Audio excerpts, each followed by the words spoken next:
that mentality came from? Is it Coach Caldwell? Yeah, well, it's Coach Caldwell and it's the way that we've recruited.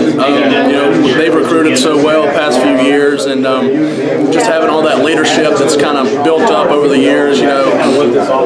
Really starting whenever I got here, with Dalton, and then that's whenever I really started to see it kind of transform. And then these past 2 years have just been awesome. So I think that's really been something that has kind of propelled us. But yeah, Coach Caldwell, he every day he brings up working man's mentality, and I think that's starting to kind of rub off on everyone. Yeah. How about the progress for the two freshmen this spring? What did you see out of those guys? Those guys are going to be studs. You get them in the film room and knowing what they're doing 100%, and those guys are just going to be unstoppable. Jermaine Ankrum, the guys, he's got some of the best hands that I've seen since I've been here. And the guy's a freshman. He's only going to go up. And Sean, he's so good, and he works so hard, and he's going to be a guy that I really think is going to be really well. So I'm really excited about both of them. I think that they can help us this next year.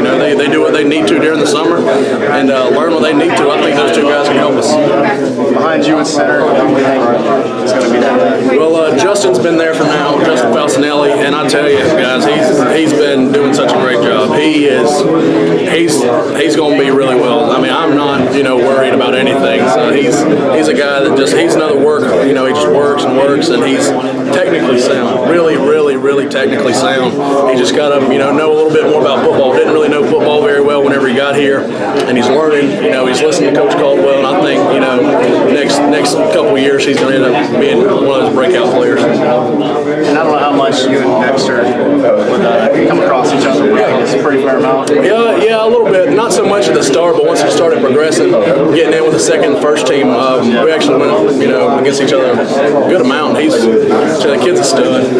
He's a guy that you look at him and you're like, man, look at that 23-year-old man, and he's 17, 18 years old. So I'm really excited about him, and he makes us better. He's just a guy that he's not just big, he's quick. For a 340-pound man with 3% body fat, he's just a freak of nature. He's strong. I'm really excited about him, and once he gets into more football knowledge, I really think he's going to be a guy that is just has unlimited potential. So I'm really excited about him, and he's on the defense. Yes, sir.